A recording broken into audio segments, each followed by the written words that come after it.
What's up, guys? Kyokai1994 here today to talk to you about anything, you guessed it, Dragon Ball. From Ball to Z and everything in between. And today, expanding the trend of Dragon Ball side stories even farther on my channel, I want to talk to you about the second Saiyan ever shown in the series and my personal favorite character in the franchise. To help me dive into and hash out these ideas in today's video, I will be introducing back to the channel a very special guest once again. The only person I could really even think of even considering having brought on today to talk about this subject, and that is Rakurai Network. How are you doing today, man, KJ? Oh, I am good. I'm good. Thank you again for having me, bro. And I am ready to fanboy over Trunks. See, that's the thing. That is why I couldn't have anybody else on here. On all of my social medias and all of my YouTube accounts that I follow and everything, there is one person that I know that fanboys over Goku Black just as much as me, and one person that I know fanboys over Trunks, future Trunks in particular, just as much as me, and that is KJ.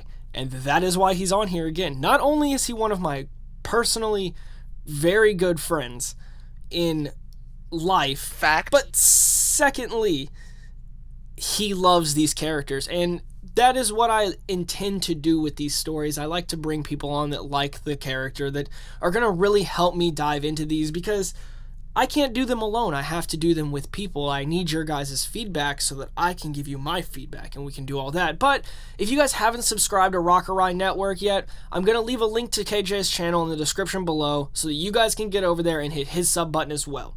He's doing amazing. He's doing so many things and juggling so much in life, just like I am personally. And this isn't our job. This is something that we do on the side, and it's something that we're both actually feeling that we're both doing pretty well on. He's doing a lot better than me, but it doesn't matter. It's not a contest. We are both personally achieving milestones in our life that are making us happy, and that's the important thing. Exactly. But he's a great guy, and I very much have gotten the pleasure of talking to him because of the medium of YouTube, and he puts amazing content out, so I really suggest that you guys go over there, hit his sub button. You will not be disappointed with what he gives you, and he's really trying super hard to put you guys into a position of seeing his content the way he wants to put it out 100%.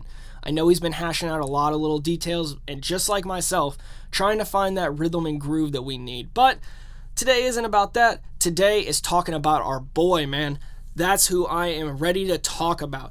Ever since the Future Trunks arc in Z, this guy has been my infatuation with this series. He is amazing. When I used to cosplay as a little kid and play with all the other little kids, like, I was Trunks, man, with the flipped up collar. Like, that was me, dude. That's what I'm saying. So, like, this character has so much resonance in both, like, my life, and I see, like, myself in his character sometimes, like, in particular the Future Trunks character, with some of the things that have happened in his life that minorly parallel things in my life, that just it just syncs up, and it just makes me feel this huge connection with him. And there are a billion side stories that I want to see with him. Yes. Yeah. Like there's so much potential for Trunks' character that I feel like the series did a great job of explaining a lot of it, but there's a lot that I just wish was there. And I think one of the biggest examples of things that could have came about with Trunks' character, because originally we see this character that, you know, we just spent an entire arc trying to beat Frieza. That was us as viewers. We were glued to the TV, waiting for someone to beat Frieza, and then Goku finally does, or so we thought. And then within an episode, this man Trunks just eviscerates this man and his father with no problem. And it was like, where were you during Namek, man? Where were you? Because he just knocked out the freaking ballpark. So I can. He sliced it out of the ballpark. Fact. Like he, you know, he likes cutting conversations short and just getting the job done. You know. That was a really bad pun on my part. I'm sorry. He's cutting straight to the point. It's okay. I mean, yeah, and I think one of the biggest things is, you know, the very weapon that he did use to chop up Frieza into tiny little pieces and basically make him a freaking snack and dinner from that point. Where did he get that from? And to this day, we don't really have an answer, really. Like, there's Wrath of the Dragon, of course, that people like to bring up, but that makes no sense in context. And plus, that movie's not even really canon, so we can't really say that that works. And from there, we've never really had a full on explanation for how. And then some people have said, well, maybe it was Bulma. Where did Bulma get the sword from? Maybe it was Gohan. How do we know that the sword that he used in the Saiyan arc didn't grow along him, bro? Like it's just we have no idea where he got that sword from. So what are your thoughts on that? So, I know we talked a little bit off air, obviously. We are good friends, and we like to have nice Dragon Ball conversations that don't need to be heard by everybody. Then we refine them. Fact. So, the thing about it is, we're given this amazing TV special where it dives into Trunks' life and what happened and what brought him to be. And it's called The History of Trunks, if you don't know. And from what I've thought about, I think we need the history of the sword. Mm-hmm. We need to see where this thing came from.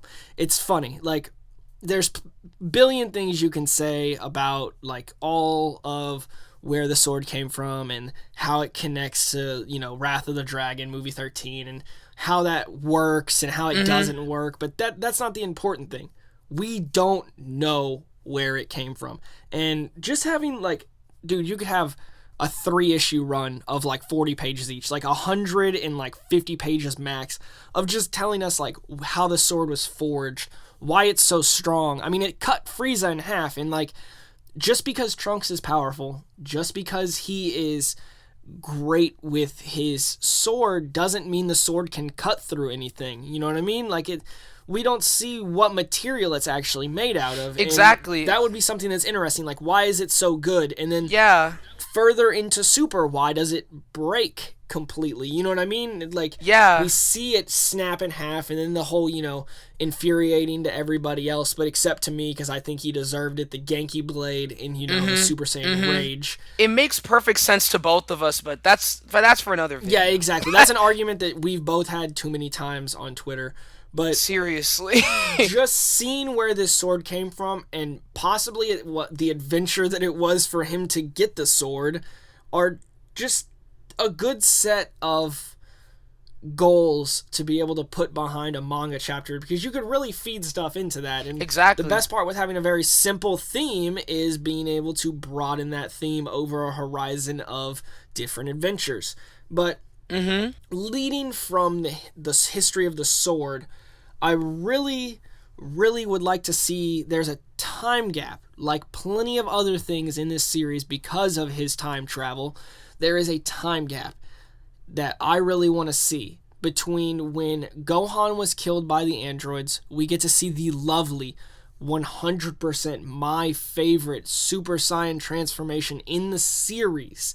We get to see Trunks just go to town with tears in his eyes and finally just break through that wall of emotion and gain the form that he would ultimately use for the rest of his life. He is the second Saiyan that we ever see, even though in his timeline he's not. But to us, he is. In our timeline, he is the second Saiyan, and that is such a huge achievement that was put over his head for us so early in the show, whenever he just goes into it. And there's a time gap in between that moment and his last battle with 17 and 18 before, he gets obliterated by them, escapes, and goes to the past to actually help Goku, attack the heart virus with the medicine and actually make him okay.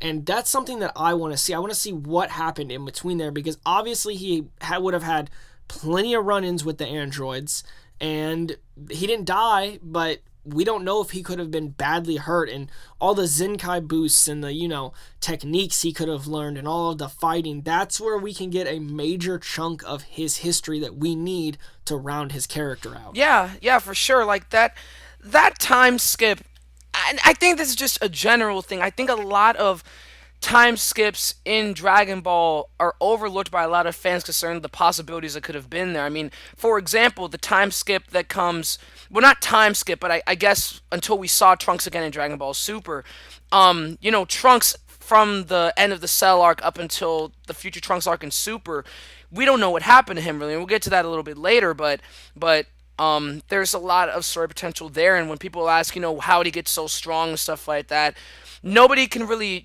make me a calendar as to what exactly he did every single day of his life thereafter. So it's like you can't really criticize that. It's kind of the same situation here. There's a lot of possibility for did how much did Trunks train the form? Did he really try and get it to its max potential and then go fight, or did he have like a bit of a Golden Frieza situation and just run down just out of pure rage? What else happened in between there? Like we don't know exactly what could have been happening during this time, and even off of Trunks for a moment, this could have been a bit of a time for us to see the androids a bit more and see more what they're about in the future. In a way, it's just that future timeline. I think just has so much that's in between these time skips that it gives us that I just wish they were there. But yeah, that's another one for sure. Just the time skip that's in between there. That could have given us so much as to how much he had powered up the form, if he had truly mastered it, which judging by the outcome of the battle, he probably didn't. But still. Yeah, no, and not only I don't really feel he had that much of a mastery of it. I don't think it was a Golden Frieza. I would say it was like a year, maybe 2 years of a time skip where they were destroying as much as possible. But we would definitely be fortunate to see something like that, or like what you were hinting upon. It would be very nice to see some more of him in his timeline after the Buu arc, during the Buu arc, along with that, right before he comes back in Super. Now, they've touched upon it a little bit in, I believe, some manga chapters, blah, blah, blah, that he, gained possession of the Z-Sword and how to use it and the power. And that is something I would like to see them dive into even more. I mean, even though they've already stated it in the series, or not in the series, but even though they've stated it in print, diving into that is a completely different story, and that's what this is meant to do. We're meant to talk about these side stories. So seeing more things with him revolving around his training to be the best that he can, and then, come back and try to... Well, he didn't even try to impress his father. He just, had that natural buildup of like, Dad, this is what I can do now, blah, blah, blah. But he needed them to take care of his timeline. And we could even dive into some more things maybe that weren't completely explained properly in the Dragon Ball Super portion of the Future Trunks arc, and seeing things, maybe even diving into Goku Black's background a little bit more. I know they did that a lot, but that is always what I'm here for. So that is something that I would want to see. I don't know if you want to see anything along the Super timeline or the Dragon Ball Buu arc. I would love to see that. And for one, I'm most interested in seeing the whole idea of Trunks training with the Supreme Kais and everything drawn, well, not drawn, but animated fully. And for one, we don't know. That could answer a question that we had at the very beginning of the video. Like, have they been watching Trunks this entire time, and have they been like we don't know for sure if maybe at some point they were just watching this kid, they saw how strong he was becoming. We just have no idea if they've just had their watchful eyes over him, because again, we don't know what exactly they were doing in the Trunks timeline all that much. So if they were just watching him, we know that there's a certain point where they decided that they needed to take out the rest of the gods and be the gods of that universe. So why did they pick Future Trunks, my man, the man of all dilemmas, to take out his timeline again and have the second major tragedy happen to him in his life? Exactly, because Trunks is just a tragic character, legit. Like, this dude just he can't catch a break, and it's sad because, I mean, he's had so many amazing moments throughout the series, and just to see him just go through all of this, it's just that thing where what do you do to avoid it at a certain point? Because Trunks just gets, like, I swear, life just hates that man. Like we all can complain about our daily lives often, but I don't think we've ever had our timelines destroyed, especially after saving timeline once before. That's just frustrating. But I mean, yes, definitely. I mean, especially the stuff about Goku Black as well. I'd love to see more about the story beforehand, and the Future Trunks special that was part of the Resurrection F TV showing. That gave a little bit there at the very end of the film. There was a little bit of stuff pertaining to Goku Black. We didn't really get much lore or anything like that. It was kind of just a little, throwaway scene, if I'm honest. But either way, it was still cool to see that. I would just love to see more. And touching on the Boo stuff, like they explained it briefly in the actual Trunks arc of Dragon Ball Super, but I would have still loved to see it get explicated even further, and maybe seeing how the gods approach future Trunks and how they, like, the entirety of their battle between them and all of that, like just seeing how it all played out, and then they would give us an even further comparison versus our current timeline, Universe 7, where everything seemed to just go wrong, whereas they knocked it out early with way less people for that matter. Yeah, also, they don't have a tournament to go to find the strongest people because they're dead and have been dead for years. But Exactly. that's the other thing that I guess I wanted to talk about. We have all of these time skips. We have all of these times that we've gone back and forth through multiverse theory and, creating so many different parallel and offshooting, universes and timelines. And guess what? There's one way to fix that, and that's by making sure the timeline stays the way that it's supposed to, just like they do in the video games Xenoverse 1 and Xenoverse 2. Now, with the Xenoverse 2 Collector's Edition, at least, I got a manga chapter that came along with it, and it was entertaining. And what I would like to see is the adventures of Trunks as Xeno Trunks, and actually as a time patroller, and, going out and fixing the timeline and seeing him put into all of these situations, because Trunks isn't put into every one of those situations. So seeing him fight along with maybe not a character, just by himself, like going and fixing mistakes in the timelines that are occurring because he has to make up for the sin that he did in the, act of criminal, like, defiance by doing time travel. He now needs to fix up what he did by fixing any of the rifts. And then you can bring in like Mira and Toa and all of them, but you don't have to. You could make new time people, and it would be very interesting to see adventures as a Trunks physically flying through space and time, trying to correct his wrongs that he has foreseen onto the the actual franchise. Yeah, like, okay, before I even begin, your segues are freaking immaculate. Okay, you transitioned between between the Dragon Ball Super stuff to Xenoverse in such a smooth way. It was freaking silk, bro. So I just want to note that first. But I really try. but yeah, on the Xenoverse stuff, I'm very very interested in that. Like, I'm gonna, again, just like on Real's video from the other day. I'm sorry, MJ. Let's paint a picture really quickly, okay? So, More painting of pictures. I love when he says that. So that's like, It's that I love that I'm phrase. friends with all of you guys, and you all say it. It's so good. But the way that I could see this working out is maybe Trunks goes to this new timeline or whatever after Dragon Ball Super's Future Trunks arc and everything. And in that specific timeline, maybe they're all, maybe they're having lunch or something. Trunks is explaining to the other Trunks in Maya why he's even there to begin with. Then out of nowhere, Supreme Kai of Time shows up. And then, See, you can connect Super with that. I have to Exactly. interrupt you for that. You can connect what happened in Super with the Xenoverse stuff, but continue. So the Supreme Kai of Time. yeah, so she would just show up out of freaking nowhere. And then basically, there would eventually be a conversation in which she says, I know you tried to just leave your timeline that got destroyed, but you literally destroyed a timeline, and you're gonna have to pay the price for that. So I need you to work with us. Like, I mean, what better reason to bribe someone for making them do something than saying you destroyed a timeline? Like, and A whole timeline. It is your fault. exactly, and then Trunks could say like, there could be a little comedy moment there where he's like, "No, it was Zeno's fault." It's like, you cannot blame sweet little Zeno for this. He would not do something like that. I'm like, and Trunks would just go off. But that would just be like a really cool thing if they would do that, and then that could just connect beautifully into its own little side story in a way which I think is just, which again, that in a way could clear up one particular thing, how in Xenoverse it's always confused me a little bit as to like, well, not confuse me, but I think this would give some clarity.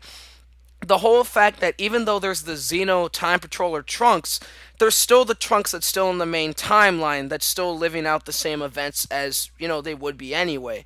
So if Trunks is going to live in the, I guess, the Toki Toki City, I suppose, and maybe Mai can go too, then the other Trunks and Mai, they're still in the other alternate timeline, and then Toki Toki City is sort of like in its own little realm, and then they're just constantly going around protecting numerous timelines from that point forward, and that could just link into so much. I mean, if there wanted to be like a little connection in which, like, I mean, we don't know what they could do with this. They could have a little side thing where at some point maybe Trunks from that old time that got destroyed has a run-in with his counterpart, and he gives him some advice or something. Or we don't know for certain. Yeah, they actually explore that in the second game. So yeah, that's something that is a real dilemma that they could add to that story. Yeah, exactly. They could do so much with it if they bring that and connect that with Super. I think they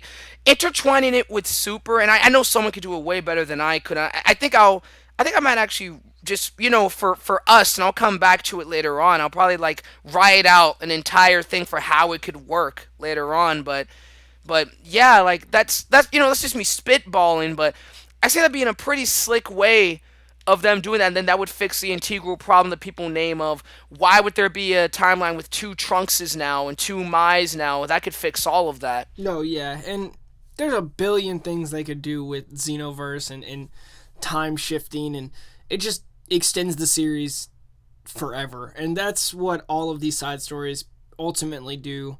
They fill in time gaps that we want to see in the actual show, and they also fill in stories that we want to see done by these characters. And I really want you guys, if you liked the video, to go over to Rakurai's channel and check out everything he does over there. There's going to be fanboy Trunks videos. Broly's going to be over there. You're going to get quality memes on that channel and that Twitter handle. So I'm going to put both those down in the link below, and I want you guys to go check out my good friend and watch his content and leave likes if you enjoy it, and leave some feedback on his stuff, because like I say in a lot of these, all of us content creators really want to see what you guys feel and really want to hear what you guys want from us so that we can make you guys happy. And I want you guys to like the video if you enjoyed today's video. I really want you guys to go hit the sub button so that you can get more great quality content from me. That sounds kind of pretentious every time I say that, but I want you guys to, I want you guys to subscribe, because I work really hard on these videos so that I can give you something that's enjoyable, to make you forget the bad part of your day, to make you guys, happy for at least a little bit. And if my videos piss you off, I'm sorry, but I hope maybe you're happy, trying to upset me with angry comments that aren't gonna actually upset me at all. But there again, I want you guys to subscribe if you haven't. I want you guys to leave a comment in the comment section below about what side stories you want to see with Trunks, what your favorite moments in the series are with Trunks, why Trunks is the best character in the entire franchise. Don't at me, because it's the truth. An opinion on the internet? What? Oh, exactly. None to talk? So you don't need to at me, because I already know that he is the best character, arguably, no matter what. But like I said, I want you guys to subscribe if you haven't, and I also want you guys to make sure that you have a good day, and I'll catch you guys next time.